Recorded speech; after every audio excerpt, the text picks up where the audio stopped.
খাবারের সময় সালাম দেওয়া যাবে কিনা, এই কথাটা একটা গুরুত্বপূর্ণ কথা। সালাম দেওয়া যাবে না এরকম পরিবেশ দুনিয়াতে কোথাও নেই। যাকে আপনি মুসলমান মনে করছেন, পেশাব করুক, পায়খানা করুক, সালাত আদায় করুক, অজু করুক, আজান দেখ, মদ খাক, বিড়ি খাক, যা করছে করুক, আপনি যদি তাকে মুসলমান মনে করেন সালাম দেন।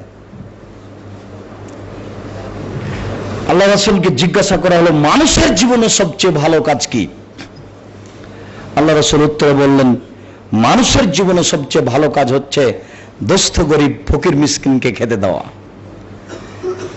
যে কোনো বক্তব্য, সব বক্তব্যে না থাকলেও প্রায় বক্তব্যে আমার একটা আলোচনার একটা অংশ পাবেন, সেটা আপনাকে বলেছি যে আপনাকে ফিরে যেতে হবে আপনার পিতার বৈশিষ্ট্যে, আপনার স্ত্রীকে ফিরে যেতে হবে আপনার মায়ের বৈশিষ্ট্যে।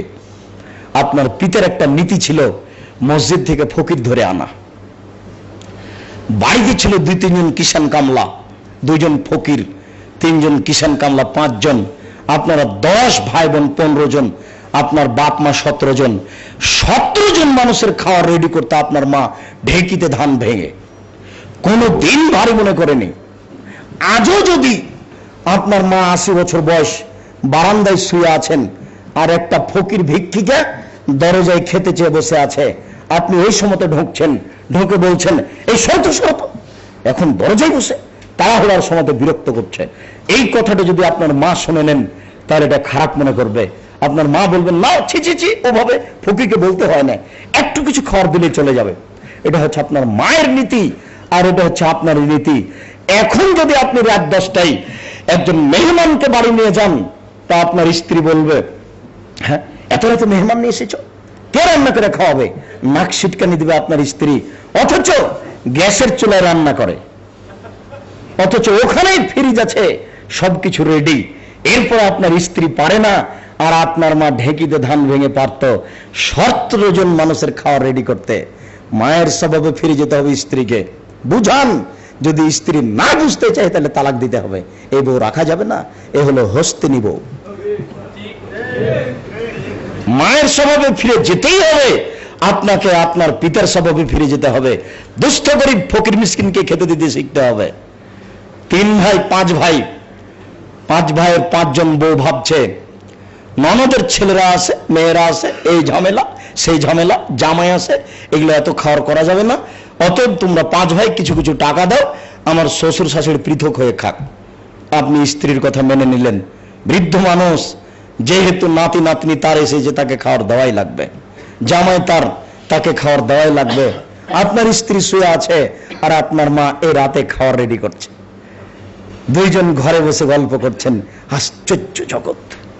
আপনি কালকে বলেন, আম্মা যত ভাগনা ভাগ্নি আছে, বোন আছে, দুলা ভাইয়েরা আছে, সব আমার বাসাতে খাবে, আপনি আমার আব্বা, আপনারা 2 জন আমার খাবেন, কোথাও যেতে হবে না। এই কথা বলেন, 6 মাসের মধ্যে আপনার রুজি পরিবর্তন হয়ে যাবে, ইনশাল্লাহ হবেই। দুস্থ গরিব ফকির মিসকিনকে খেতে দিলে, মেহমানকে খাওয়ালে সংসারে বরকত আছে, অর্থ বৃদ্ধি হয়, আপনি বুঝতে পারেন আর না পারেন। দ্বিতীয় কথাটি হচ্ছে, যাকে চিনো তাকেও সালাম দিবে, যাকে চিনো না তাকেও সালাম দিবে। মুসলমান মনে করলেই সালাম দিতে হবে। সালাম দেওয়া যায় না এমন কোন জায়গা পৃথিবীতে নেই। অজু করছে সালাম দেন, কোরআন তেলাওয়াত করছে সালাম দেন, আজান দিচ্ছে সালাম দেন, ভাত খাচ্ছে সালাম দেন। আপনি ঢুকে বলছেন, ও ভাই ভাত খাচ্ছেন এই জন্য, খাওয়ার খাচ্ছেন এই জন্য আমি সালাম দিলাম না, মনে কিছু নিয়েন না। খাওয়ার খাচ্ছেন, মনে কিছু নিয়েন না। এতগুলো বাক্য চলে আর আসসালামু আলাইকুম চলে না। কেমন যে হিসাব নিকাশ আমরা বুঝতে পারি না। সালাম দেওয়া যাবে না পৃথিবীতে এমন কোন জায়গা নেই, তবে উত্তর দেওয়ার নিয়ম 3টে। 1, আপনি সালাত আদায় করছেন, কেউ সালাম দিচ্ছে, তখন উত্তর আপনি মুখে বলবেন না, এইভাবে আঙ্গুল উঠাবেন, এটাই হয়ে গেল ওয়ালাইকুম আসসালাম, মুখে বলা লাগবে না। আরেকটা, পেশাব পায়খানায় আছেন আপনি, কেউ সালাম দিয়ে চলে গেল, ওই অবস্থা আপনি ওয়ালাইকুম আসসালাম বলতে পাবেন না, আপনি উঠে বলবেন ওয়ালাইকুম আসসালাম, তাকে শোনাতে হবে, এটা জরুরি কিছু নয়। উত্তর উত্তর দেওয়ার এই হলো দুইটা পদ্ধতি অতিরিক্ত। সালাম দেওয়ার কোনো অবস্থা নেই, যেই অবস্থাতেও আছে সে অবস্থায় সালাম দেন, এটাই সুন্নাত।